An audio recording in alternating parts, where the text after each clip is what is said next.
The phone call came at 11:47 p.m. on what should have been the happiest night of my life, my 18th birthday. I was standing in our backyard in Scottsdale, surrounded by twinkling fairy lights. I had spent 3 days hanging myself staring at the half-decorated tables when my mother's voice cut through the phone like a knife. "Aviana, we need to cancel your party. Amanda's flight got delayed and she's devastated." "You understand, right, sweetie?" I didn't understand. I couldn't understand. My hands started shaking so badly I nearly dropped my phone into the pool. Behind me, the birthday cake I had carefully chosen sat on the dessert table, 18 candles waiting to be lit. The DJ I had saved up for was supposed to arrive in 12 hours. My friends had already confirmed. Everything was perfect. And now my mother was telling me it was all over because my spoiled stepsister was having a bad day. Before I continue, if you're here for stories about standing up for yourself and finding your worth after being treated like garbage by the people who were supposed to love you, please hit that like button and subscribe. Drop a comment below telling me about a time you had to walk away from toxicity. Your story might help someone else find their courage. Now let me take you back to the beginning of this nightmare. I was 15 when my parents married Amanda's mother, Rebecca. At first, everything seemed normal. Rebecca was polite if a bit distant. Amanda was 17, then a wannabe influencer with mediocre looks and a massive ego. She had this way of looking at me like I was something stuck to the bottom of her designer shoes. My parents, especially my mother, seemed mesmerized by Amanda from day one. She would walk into a room and suddenly I became invisible. Within 3 months of the marriage, I started noticing the shift. My mother would spend hours helping Amanda pick outfits for her Instagram posts while I did my own laundry in the basement.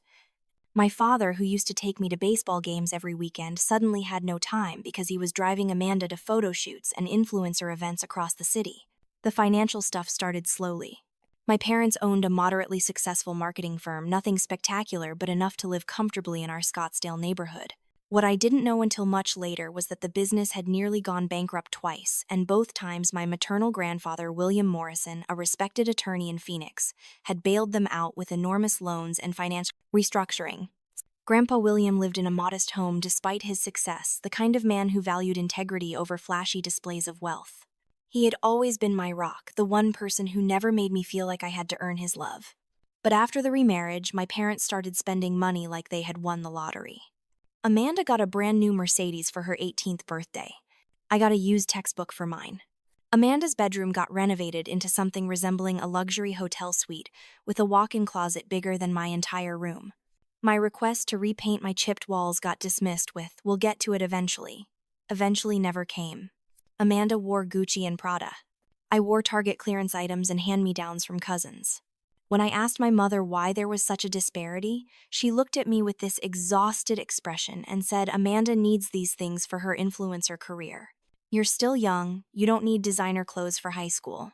The career that consisted of 20,000 followers who mostly followed for bikini shots apparently required a wardrobe that cost more than most people's cars.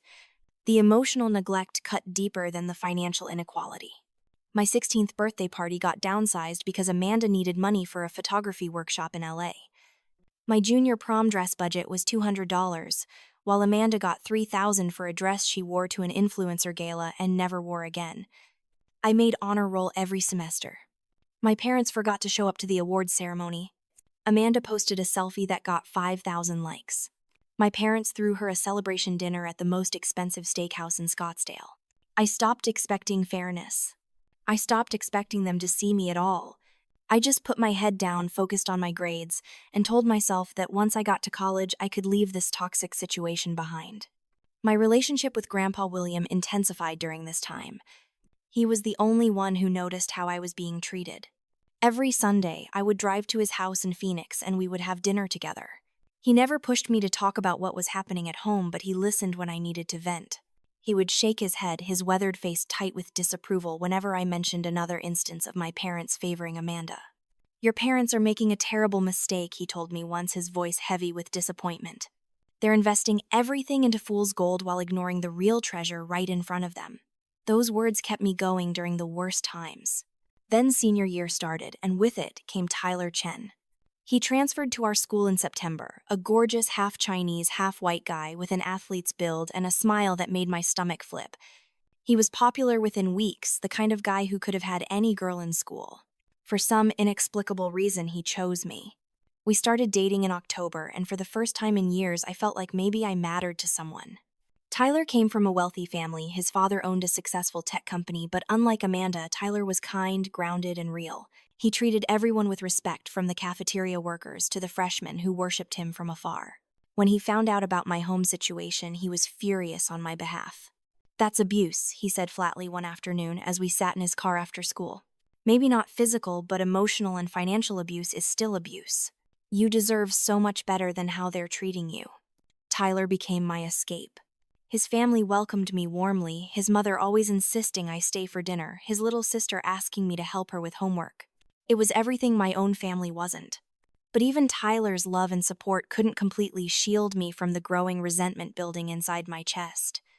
Every slight, every forgotten moment, every time my parents chose Amanda over me, it all piled up like stones, getting heavier and heavier until I could barely breathe under the weight. My 18th birthday was supposed to be different. I had planned this party for months, saved money from my part-time job at a local bookstore, called in favors from friends. My parents had agreed to let me use the backyard, had even seemed supportive when I showed them my Pinterest board of decoration ideas. I should have known better. I should have seen it coming. But I was still foolish enough to hope that maybe, just maybe for one night, I could be the priority. Amanda had been in New York for some influencer convention, a trip my parents had funded entirely despite their complaints about the struggling business. She was supposed to come back 3 days after my birthday. Plenty of time for her to not ruin my one special night. But her flight got delayed due to weather, and apparently that was a catastrophe of such epic proportions that my entire celebration had to be sacrificed on the altar of her convenience. When I hung up the phone that night, I stood in the backyard for nearly an hour, just staring at all my hard work. The lanterns swaying in the desert breeze. The carefully arranged seating chart I had spent days perfecting. The photo booth backdrop I had painted myself. All of it meaningless now. I walked into the house around 1 in the morning, and that's when I saw them. My parents were in the living room with Amanda, who had apparently gotten on an earlier flight and come straight home. She was sprawled on the couch like a tragic heroine, my mother stroking her hair, my father bringing her chamomile tea and cookies. She looked up when I entered, and I will never forget the smug little smirk that played across her face. No grief. No exhaustion from her terrible flight experience. Just pure, malicious satisfaction that once again she had won. "Oh, Avi," she said, using the nickname she knew I hated. "Sorry about your little party, but you get it right. Some things are just more important." Something snapped inside me. 3 years of biting my tongue, of being the understanding one, of sacrificing my needs for everyone else's comfort, it all came roaring to the surface like a volcano that had been dormant too long. "You're sorry," I heard myself say, my voice shaking with rage. "You're sorry. You selfish, manipulative, spoiled brat. You did this on purpose." Amanda's eyes widened in fake innocence. "Excuse me. I can't control airline schedules," but I was done playing her games. I turned to my parents, who were looking at me like I had just started speaking in tongues. "Are you really going to let her do this? Again? Do you even care that this was important to me? Do I matter to you at all anymore?" My mother stood up, her face flushing with anger. "Aviana Louise Morrison, you will not speak to your sister that way. She's had a traumatic experience." I laughed, a bitter, harsh sound I didn't recognize as my own. Traumatic. A flight delay is traumatic. Do you even hear yourselves? What about the trauma of being treated like I don't exist in my own family? What about watching you throw money at her for every stupid whim while I have to beg for basic necessities? My father stepped forward, his voice taking on that authoritative tone he used when he wanted to shut down an argument. "That's enough. You're being dramatic and selfish. Amanda's feelings matter too." That word. Selfish. They were calling me selfish for wanting one night, one single night out of 3 years to be about me. The injustice of it crashed over me like a tidal wave, and before I knew what I was doing, I grabbed one of the decorative vases from the entryway table and threw it against the wall. It shattered with a satisfying crash that didn't even come close to expressing the destruction I felt inside. "I'm being selfish," I screamed. "I have given up everything for this family. I've been patient, I've been understanding, I've been invisible so you could shower attention on your precious Amanda. And the one time I ask for something, you cancel it for a flight delay." Amanda jumped up from the couch, her face twisted with rage. "You're such a jealous little bitch," she spat. "You've always been jealous of me because I'm successful and beautiful, and you're just a boring nobody." She moved toward me aggressively, and I felt something primal take over. When she reached out to shove me, I grabbed her arm and pushed back. Within seconds, we were on the floor, a tangle of fists and hair and screaming. I felt her nails rake across my cheek, felt my own hands grasping for purchase wherever they could find it. My mother was shrieking, my father was trying to pull us apart, and the living room descended into absolute chaos. That's when Grandpa William walked through the front door. I didn't know it then, but he had driven over after I called him crying earlier that evening, before my mother had officially canceled everything. He had been planning to surprise me with an early birthday gift. Instead, he walked into a war zone. His voice when it came was like thunder. What in God's name is happening in this house? Everything froze. My father managed to yank Amanda and me apart, both of us breathing hard, disheveled and furious. Grandpa William stood in the entryway, his tall frame rigid with anger, his eyes moving from person to person with a look of such profound disappointment that even my parents seemed to shrink under his gaze. "Grandpa," I gasped, straightening my torn shirt. My cheek was stinging where Amanda had scratched me and I could feel it bleeding. Amanda, for her part, had a split lip and her expensive silk pajamas were ripped at the shoulder. She started to cry those fake theatrical tears she was so good at producing. Uncle William Aviana attacked me for no reason. She's crazy. But Grandpa William wasn't looking at her. He was looking at me, at the blood on my face, at the devastation in my eyes, and I saw recognition dawn in his expression. He knew. Without me saying a word, he knew this was the breaking point of something that had been building for years. "Somebody better start explaining," he said quietly, which was somehow more terrifying than if he had yelled. "And I want the truth. All of it." I was shaking, adrenaline still coursing through my body, but I forced myself to speak. And once I started, I couldn't stop. Everything came pouring out. The canceled birthday party. The years of financial inequality. The emotional neglect. The constant prioritization of Amanda over everything else. I showed him messages on my phone texts from my mother where she asked me to understand why they couldn't afford my college application fees while simultaneously posting photos of Amanda's shopping haul from Neiman Marcus. I pulled up emails where my father had promised to attend my track meets, my debate competitions, my art shows, only to cancel at the last minute because Amanda needed something. My parents tried to interrupt to defend themselves, but Grandpa William held up his hand for silence, his face growing darker with every revelation. When I finally finished, exhausted and crying, he turned to my parents with a look of such cold fury that my mother actually stepped back. "Is this true?" he asked, his voice deadly calm. "Have you been treating my granddaughter like this?" My father tried to bluster. "Dad, you don't understand. Blended families are complicated. We've been trying to make Amanda feel welcome." Grandpa William's eyes narrowed. "By making Aviana feel unwelcome in her own home.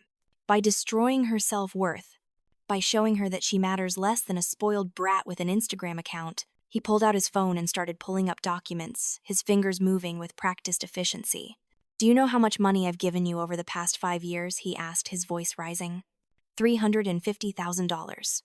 $350,000 to save your failing business, to keep you afloat when your poor financial decisions nearly destroyed everything.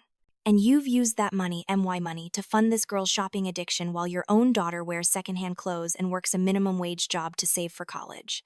The number hung in the air like a bomb. I hadn't known it was that much. I had known Grandpa helped, but $350,000. My mother went pale. "That's not fair. We were trying to help Amanda establish her career." Grandpa William laughed, a harsh, bitter sound. "Career. She has 20,000 followers and no actual skills. Meanwhile, Aviana has a 4.0 GPA, volunteers at the hospital, works part-time, and has been accepted to Arizona State University with plans to study psychology. She is 10 times the person Amanda will ever be, and you've treated her like garbage." He looked at Amanda, then really looked at her, and his contempt was palpable. "You are a leech. You have contributed nothing to this family except debt and drama. You've manipulated these fools into enabling your laziness and entitlement, and you've done it by making their real daughter feel worthless." Amanda's mouth opened and closed like a fish, no words coming out. Rebecca, who had been silent this entire time, finally spoke up. "How dare you speak to my daughter that way?" Grandpa William turned his sharp gaze on her. "Your daughter is an adult who acts like a toddler, and you've encouraged it. But that ends tonight." He looked at my parents again. "I am done. Do you hear me? Done. Every penny of support I've given you is officially cut off. The loans I've given you, I'm calling them due. You have 90 days to pay me back every cent, or I will foreclose on your business and your house. And before you even think about asking for mercy, know that I have none left for you. You made your choice. You chose that useless girl over your own daughter, and now you can live with the consequences." The room went deathly silent. My father's face had gone from red to white. "Dad, you can't be serious. That will destroy us." Grandpa William shrugged. "Then you'll learn what it feels like to lose everything. Maybe it will teach you some empathy for what you've done to Aviana." He turned to me then, and his expression softened. "Sweetheart, get your things. You're coming to live with me. Tonight." I didn't hesitate. I ran upstairs to my room and started throwing clothes into a duffel bag, my hands shaking so badly I could barely zip it. I grabbed my laptop, my important documents, the photo album my grandfather had given me of my childhood before the divorce, before Rebecca and Amanda. I could hear shouting downstairs, my parents begging, Grandpa William's voice firm and unyielding. When I came back down, he was waiting by the door. My parents looked destroyed. Rebecca was comforting a sobbing Amanda, and for the first time in 3 years, I felt nothing for them. No sympathy. No guilt. Just a cold, hollow emptiness where my love for them used to be. I looked at my parents one last time. "You made your choice," I said softly. "Now I'm making mine. Don't call me. Don't text me. Don't try to fix this. You had 3 years to choose me and you never did. So I'm choosing myself. I hope Amanda's Instagram likes were worth losing your daughter over." I walked out the door with Grandpa William, leaving behind the only home I had ever known, and I didn't look back. Not even once. The drive to Grandpa William's house in Phoenix was silent, except for my occasional sobs. He reached over and squeezed my hand, his grip strong and reassuring. When we got to his house, a cozy craftsman-style bungalow with a garden his late wife had planted decades ago, he led me to the guest room he had already prepared, as if he had known this day would come. "Sleep," he said gently. "Tomorrow we'll figure out the rest." That night, lying in the unfamiliar bed, I cried harder than I ever had in my life. Not just for my parents' betrayal, but for the years I had wasted hoping they would love me the way I deserved. For the childhood I had lost to their selfish choices. For the person I had become so desperate for crumbs of affection that I had accepted being treated as less than. But somewhere in that grief, a seed of something else began to grow. Anger. Not the hot explosive rage from earlier, but something colder and more focused. They had taken so much from me. My childhood, my self-worth, my sense of belonging. And I was going to make sure they understood exactly what they had lost. Over the next few weeks, I settled into life at Grandpa William's house. It was strange at first, adjusting to being the priority instead of an afterthought. He made me breakfast every morning, asked about my day, helped me with college applications. He insisted I see a therapist to process the years of emotional abuse, and sitting in Dr. Sarah Chen's office twice a week, I began to understand just how damaged I had become. I had learned to make myself small, to not ask for things, to accept neglect as normal. Unlearning those patterns was painful but necessary. Grandpa William also did something unexpected. He started teaching me things I would need to become independent and strong. Self-defense classes at the gym he belonged to, where I learned to throw a punch properly, to break holds, to protect myself. Basic legal knowledge from his years as an attorney, understanding contracts and rights and how to advocate for myself. Financial literacy, teaching me how to budget, invest, and build wealth responsibly. "Knowledge is power," he told me one evening, as we reviewed stock portfolios together. "And the best revenge is living well while those who wronged you watch you thrive." But I didn't just want to live well. I wanted them to hurt the way they had hurt me. Tyler was my constant during this transition. He came to Grandpa William's house almost every day after school, helping me catch up on assignments I had missed during the chaos, just sitting with me when I needed silence. He met my grandfather properly for the first time about a week after I moved in, and I watched them size each other up like two wolves determining pack hierarchy. Grandpa William asked Tyler pointed questions about his intentions, his values, his plans for the future. Tyler answered with the honesty and respect that made me fall for him in the first place. By the end of the conversation, Grandpa William clapped Tyler on the shoulder and said, "You're good for her. Don't make me regret trusting you with my granddaughter." Tyler grinned. "I won't, sir. She's the best thing that's ever happened to me." School became complicated after everything went down. Amanda, unsurprisingly, had tried to spin the narrative in her favor on social media, posting cryptic stories about ungrateful family members and toxic people showing their true colors. Some of her followers ended up sending me nasty messages about being a brat and not appreciating my family. But Tyler, with his larger and more loyal following, set the record straight. He didn't give details, but he posted a story defending me, saying that sometimes walking away from toxicity is the bravest thing a person can do, and that he was proud to stand by someone with the courage to choose themselves. The tide turned quickly after that. People started questioning Amanda's version of events, especially when she couldn't provide any actual evidence of my supposed bad behavior. The direct confrontation came about 3 weeks after I moved out. I was at my locker between classes when Amanda appeared flanked by 2 of her influencer friends, both of whom looked like they survived on green juice and validation. "We need to talk," Amanda announced loud enough for half the hallway to hear. I slowly closed my locker and turned to face her, and I saw surprise flicker across her face at my appearance. I had changed in those 3 weeks. The perpetual tension I had carried in my shoulders was gone. I stood straighter. I looked her dead in the eye without flinching. "We have nothing to talk about," I said calmly. "You made your choices. I made mine." Amanda's face twisted with ugly rage. "You destroyed my family. Your psycho grandfather is ruining everything because you're a selfish, jealous bitch who couldn't handle not being the center of attention." Her friends nodded along like bobbleheads, but I noticed other students stopping to watch phones out recording. "Perfect. I destroyed your family," I repeated, my voice still eerily calm. "Amanda, I was never part of your family. I was a convenient punching bag, a source of free labor, and someone to make you feel superior by comparison. And you know what? I'm done with it.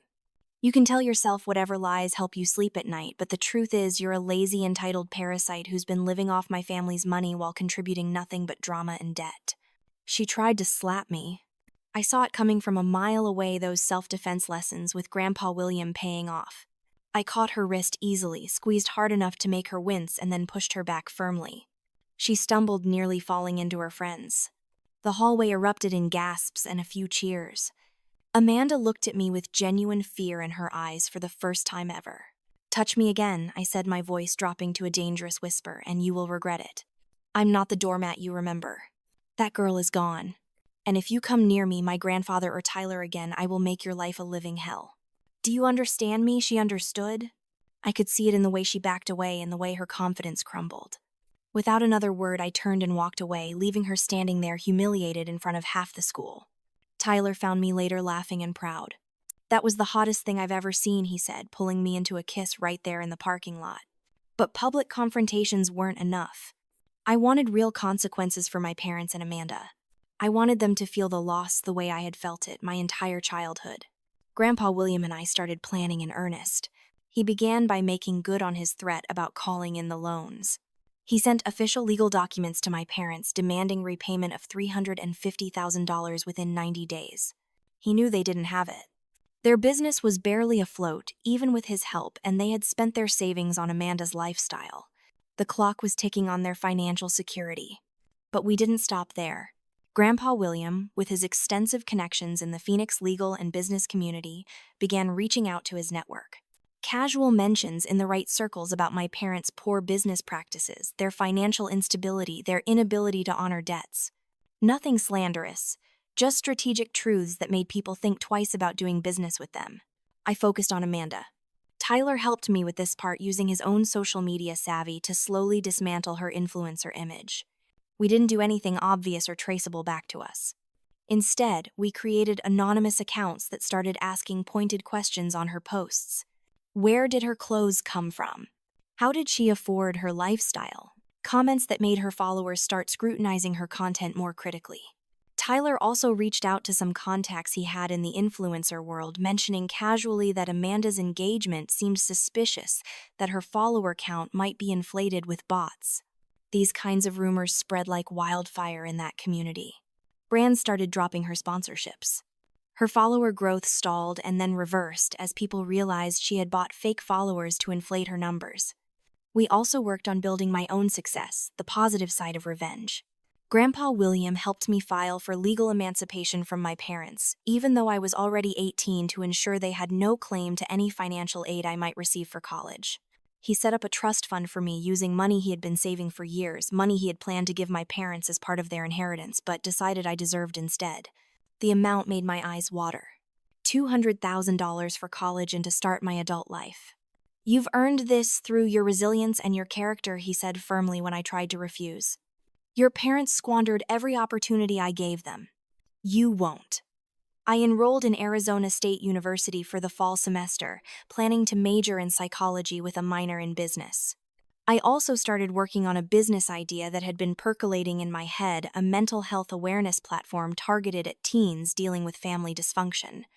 Using my own experience and Grandpa William's legal expertise, we created a website and social media presence that started gaining traction. Real organic growth built on authentic content and genuine help for people who needed it. Tyler graduated a few weeks before me and committed to Arizona State as well, planning to study business and help his father's company eventually. We talked about the future constantly, about building something meaningful together, about creating the kind of partnership based on mutual respect and genuine love. He was there the day I graduated, sitting with Grandpa William in the audience, both of them cheering louder than anyone else when I walked across the stage to receive my diploma with highest honors. My parents and Amanda weren't there, of course. They hadn't even acknowledged my graduation. That absence should have hurt, but instead it felt freeing, like the final severing of a cord that had been choking me for years. The financial collapse of my parents' business happened in July, about 4 months after I moved out. Grandpa William had been ruthless in calling in his debts, and without his financial backing, they couldn't secure the loans they needed to keep operating. Their biggest clients, spooked by rumors of instability, took their business elsewhere. By the time the foreclosure papers were filed, the company was effectively dead. My father called me exactly once during this time, his voice broken and desperate. "Aviana, please, talk to your grandfather. Ask him to give us more time. We're losing everything." I listened to his voicemail while sitting in Grandpa William's kitchen, Tyler across from me, watching my reaction carefully. I deleted it without responding. Their house went next. Without the business income and with debt collectors circling, they had to sell the Scottsdale home I grew up in. They moved into a cramped apartment in a less desirable part of the city, downsizing from 4,000 square feet to less than 800. Amanda's Mercedes got repossessed. Her designer wardrobe got sold on consignment apps for pennies on the dollar. The influencer career she had sacrificed my childhood for evaporated completely when the sponsorships dried up and her follower count dropped below 5,000 real people. She had to get an actual job working retail at a mall department store, the kind of work she had always looked down on. The irony was not lost on me. Rebecca divorced my father in September, citing financial stress and his inability to provide the lifestyle she expected. She took Amanda and moved back to California, leaving my father alone in that sad apartment surrounded by the ruins of everything he had sacrificed me for. He tried to reach out several more times, emails and texts that I blocked without reading. Grandpa William fielded calls from him begging for mercy, for a loan, for anything. Each time my grandfather's response was the same. "You made your choices. Now live with them." The extended family, once sympathetic to my parents' plight, turned cold when the full story came out. Grandpa William, with his characteristic directness, made sure everyone understood what had really happened, how I had been treated, the years of neglect and favoritism. Aunts and uncles who had criticized me for cutting off contact suddenly understood. Some reached out to apologize for not seeing it sooner, for not intervening. I accepted their apologies but kept my distance. Too little, too late. The final confrontation happened in October, almost exactly a year after Tyler and I started dating. I was leaving the grocery store near ASU's campus when I saw them. My father and Amanda both looking worn down and defeated in a way I had never seen before. My father had aged a decade in 6 months, gray streaking his hairlines, carved deep around his eyes. Amanda looked even worse, no makeup, her hair pulled back in a messy ponytail, wearing a store uniform with a name tag. They saw me at the same time I saw them, and I watched the recognition, the hope, the desperation flood across my father's face. "Aviana," he called out, moving toward me. "Please, just give me a minute." I could have walked away. Tyler, who was with me, tensed beside me, ready to intervene if I wanted him to. But I realized I needed this. I needed to look them in the eye one last time and let them see what they had lost. We stood in that parking lot, afternoon sun beating down on us, and for a long moment nobody spoke. My father looked at me like I was a stranger, taking in the changes. I had grown my hair out, styled it differently. I wore clothes that fit me properly, that I had chosen for myself. I stood with confidence next to a man who valued me, surrounded by the life I was building. I looked successful. I looked happy. And I could see that knowledge destroying something inside my father. "What do you want?" I asked, my voice neutral. I want to apologize, he said, his voice cracking. I want to explain. I want another chance to be your father. Amanda stood behind him, silent for once, staring at the ground. I almost felt sorry for her. Almost. You want to apologize, I repeated. Do you even remember what you're apologizing for? Can you list the things you did wrong? He opened his mouth, closed, it struggled for words. We made mistakes. We prioritized the wrong things. We took you for granted. It was the most generic responsibility avoiding non-apology I had ever heard, and it crystallized everything for me. Even now, faced with the consequences of his actions, he couldn't fully acknowledge what he had done. He couldn't say the words. I was hurt. I was neglected. I was less important than a spoiled stepdaughter's Instagram career. You didn't make mistakes, I said softly. Mistakes are accidents. You made choices. For 3 years, you chose Amanda over me. You chose her comfort over my basic needs. You chose her feelings over my self-worth. You looked at your own daughter and decided she wasn't worth your time, your money, or your love. Those weren't mistakes. That was who you decided to be. My father's face crumpled. Amanda finally looked up, tears streaming down her face. I'm sorry too, she whispered. I was selfish. I took advantage. I didn't realize what I was doing to you. I turned to her, studied her for a moment. There might have been genuine remorse there buried under the self-pity, but it didn't matter. You realized, I said flatly. You knew exactly what you were doing. You enjoyed it. You smirked at me the night you ruined my birthday party, remember? You weren't ignorant, Amanda. You were cruel. And now you're just sorry you got caught, sorry there are consequences. I took a breath, felt Tyler's hand, find mine squeezing gently. Here's what you need to understand. I'm not coming back. I don't forgive you. Maybe someday I will, but that day is not today, and it might never come. You broke something in me that took months to start healing, and I'm not going to let you break me again. I looked at my father one last time. I hope you think about me every single day. I hope you lie awake at night remembering every birthday you ruined, every event you missed, every time you chose her over me. I hope it haunts you, because that's what you deserve.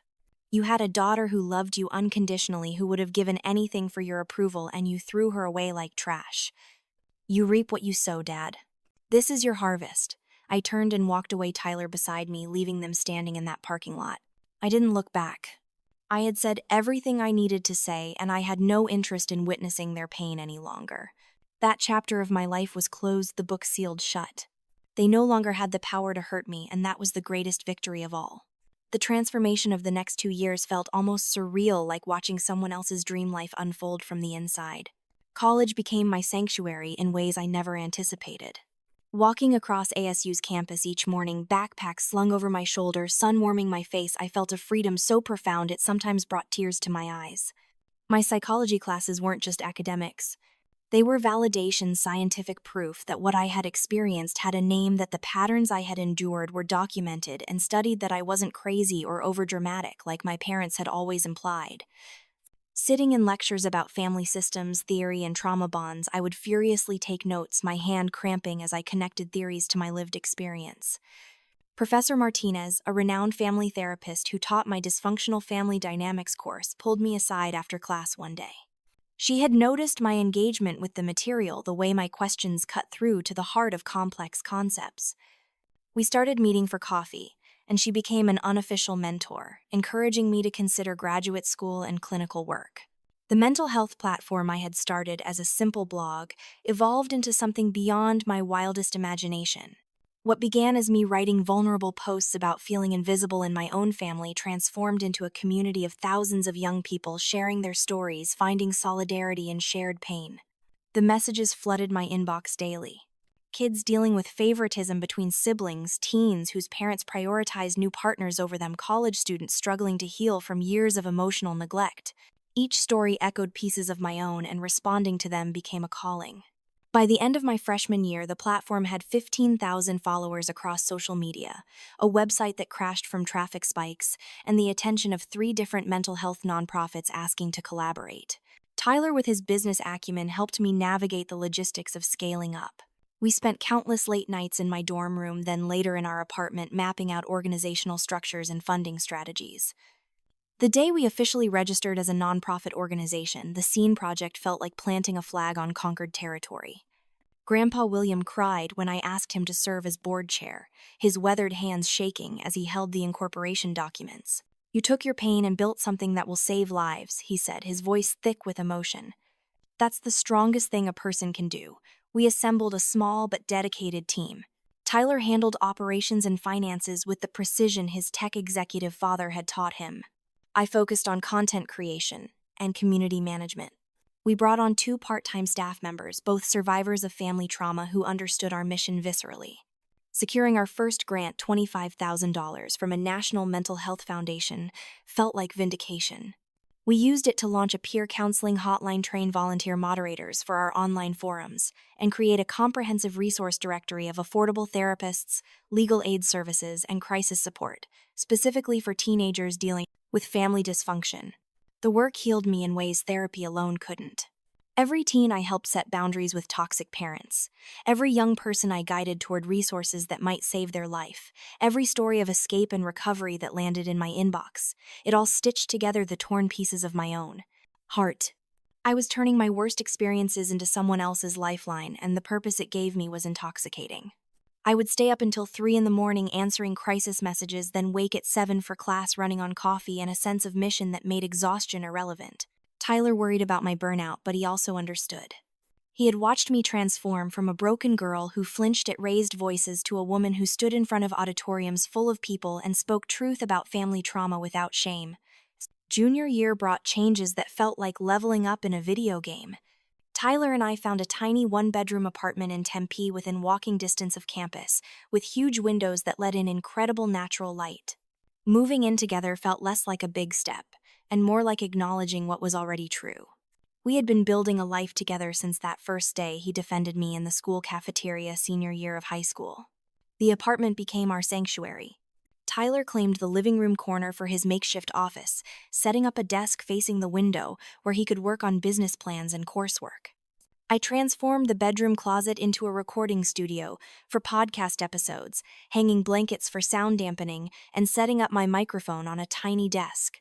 We decorated with thrift store finds and plants from the local nursery, turning 400 square feet into a home that felt more genuine than the Scottsdale mansion I grew up in ever had. The domesticity we built was nothing like the tense walking on eggshells atmosphere of my childhood home.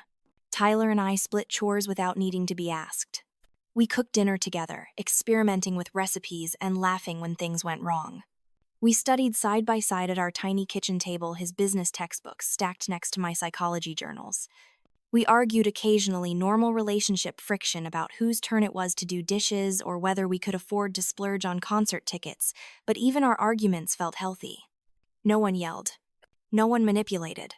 We talked through problems like adults who actually respected each other. Sometimes in quiet moments I would watch him concentrating on homework or cooking or just existing in our space, and the gratitude would hit me so hard I could barely breathe. This was what love was supposed to look like. This was what I had deserved all along. My 21st birthday arrived on a Tuesday in October, unseasonably warm, even for Arizona. I had class until 4, then work at the Scene Project's new office space we had just rented. I expected a quiet dinner with Tyler and Grandpa William, maybe cake and some small celebration. What I got instead was Tyler picking me up from the office with a mysterious smile, driving me across the city as the sun began its descent, refusing to tell me where we were going. When we pulled up to a familiar address in Scottsdale, my old address confusion turned to shock. The current owners, a young couple with 2 kids, were standing in the driveway waving. Tyler had somehow found them, explained the situation, and asked permission to use their backyard for the evening. They had agreed, immediately moved by the story. Walking through the side gate into that backyard felt like stepping through a portal to an alternate timeline. Tyler had recreated everything from my canceled 18th birthday party with eerie accuracy. The same fairy lights I had strung 3 years ago now twinkled between the same trees, though these weren't mine, these were his painstaking recreation. Paper lanterns in shades of pink and gold hung at varying heights, swaying gently in the evening breeze. The photo booth backdrop I had painted, which I assumed my parents had thrown away, had been remade with incredible attention to detail. Tables were set with simple white tablecloths, and mason jars filled with wildflowers. Our closest friends were already there, maybe 20 people mingling and laughing quietly. Grandpa William sat at the head table in a folding chair, looking dapper in a suit, and his eyes already red, rimmed with emotion. The sight of it all broke something open inside me. I stood frozen just inside the gate, hand over my mouth, tears streaming down my face. Tyler took my hand, his thumb rubbing gentle circles on my palm. "You deserved this 3 years ago," he said softly.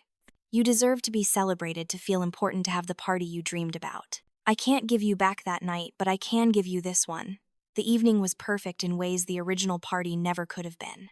We ate catered Mexican food, my favorite from the restaurant where Tyler and I had our first date. We took ridiculous photos in the booth, making silly faces and holding props.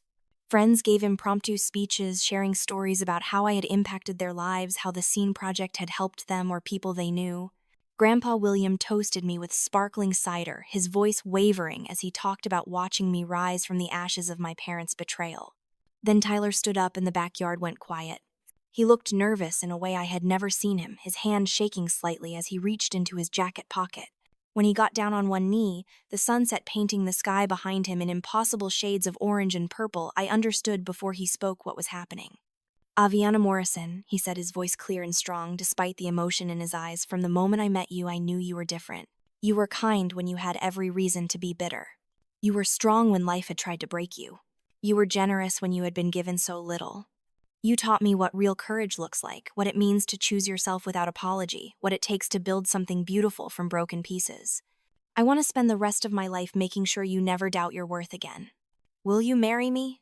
I was crying too hard to speak properly, but I managed to choke out yes before he even had the ring fully out of the box. He slid it onto my finger, a simple band with a small diamond that caught the last rays of sunlight, and when he stood to kiss me, everyone erupted in cheers.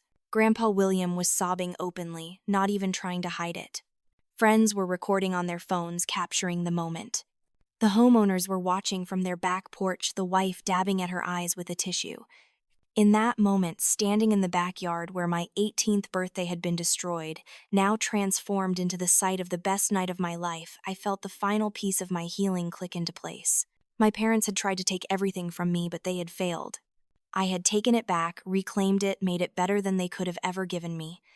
We set the wedding date for late May, 2 weeks after graduation, wanting to finish our undergraduate degrees first, but knowing that waiting years wasn't necessary. We were already committed in every way that mattered.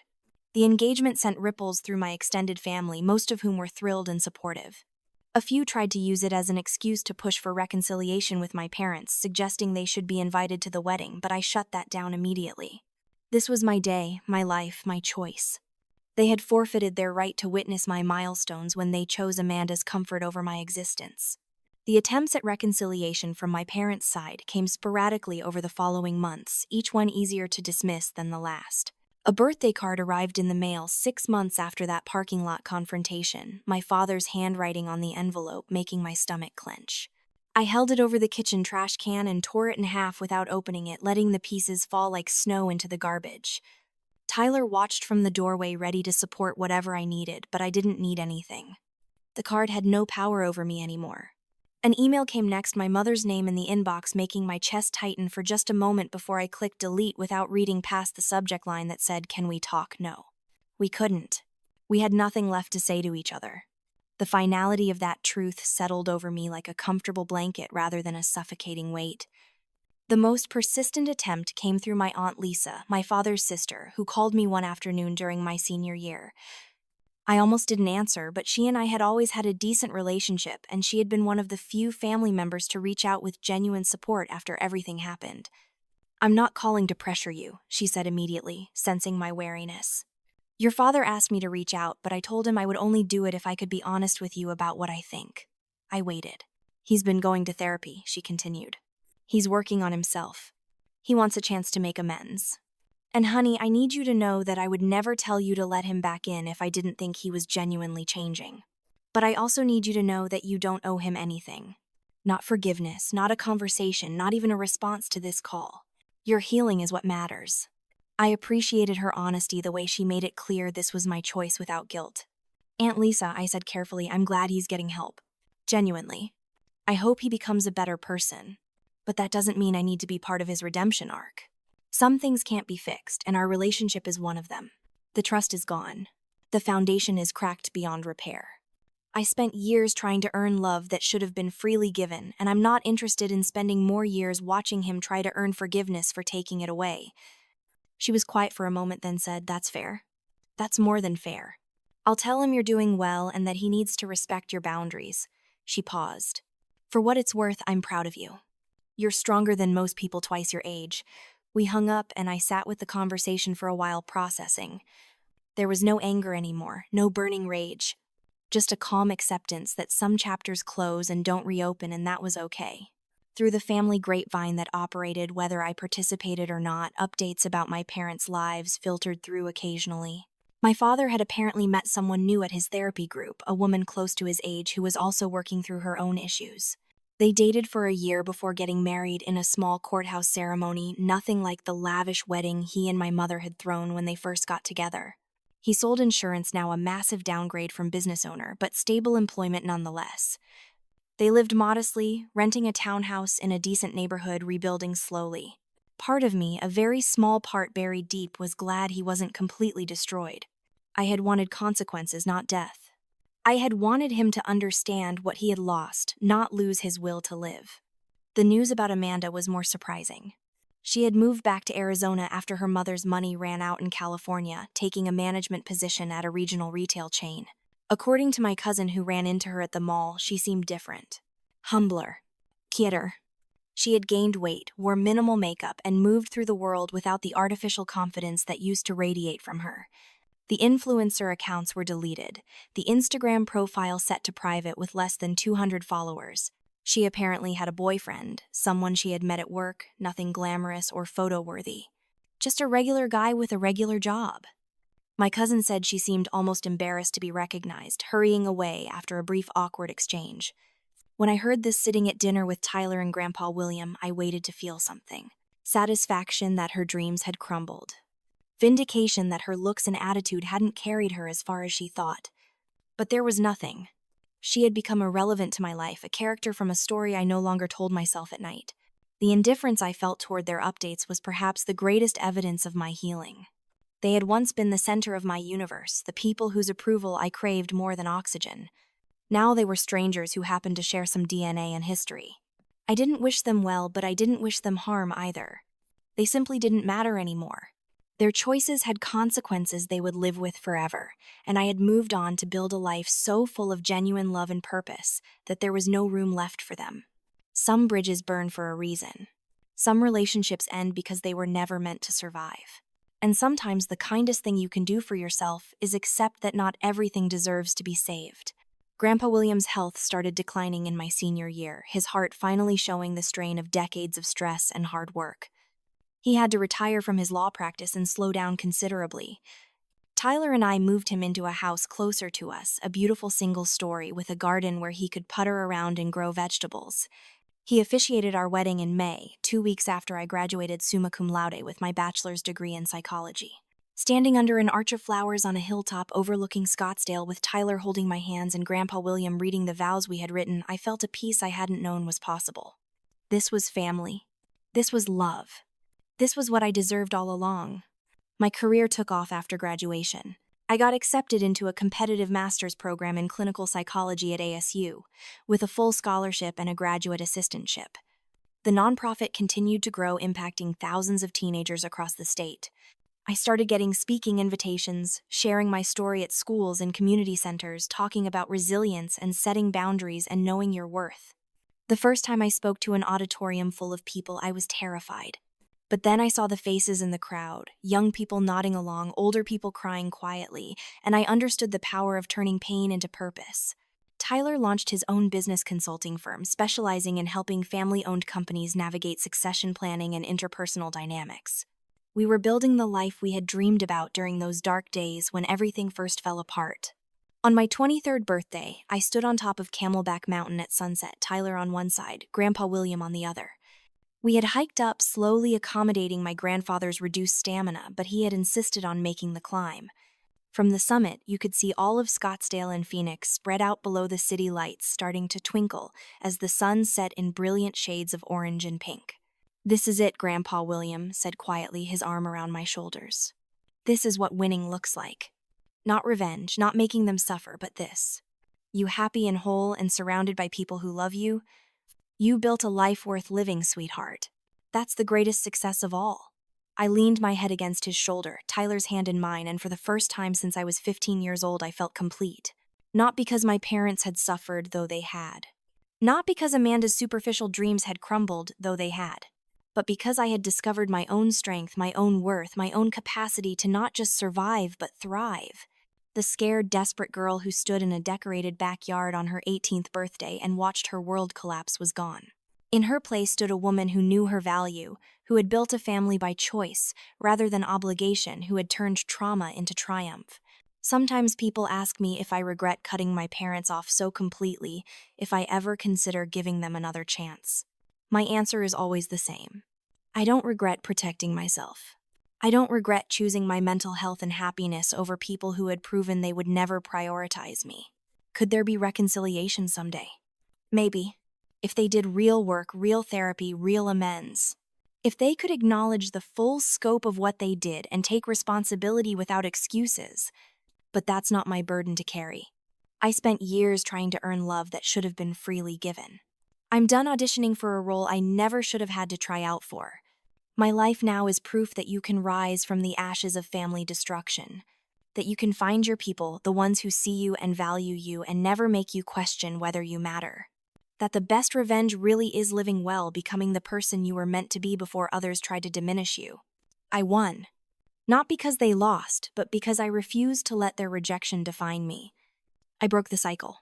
I healed the wounds. I built something beautiful from the rubble of what they destroyed. Your value isn't determined by how others treat you.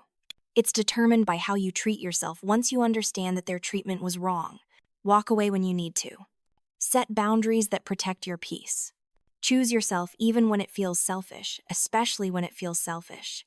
You deserve to be someone's priority, not their option. You deserve unconditional love, not love with terms and conditions.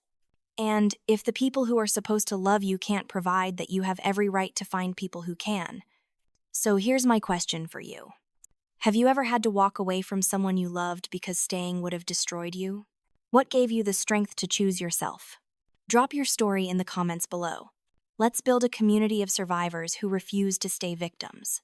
And if this story resonated with you, if it gave you hope or courage or just made you feel less alone, hit that like button and subscribe. Share this with someone who needs to hear it. Together we're stronger than the people who tried to break us. Together we win.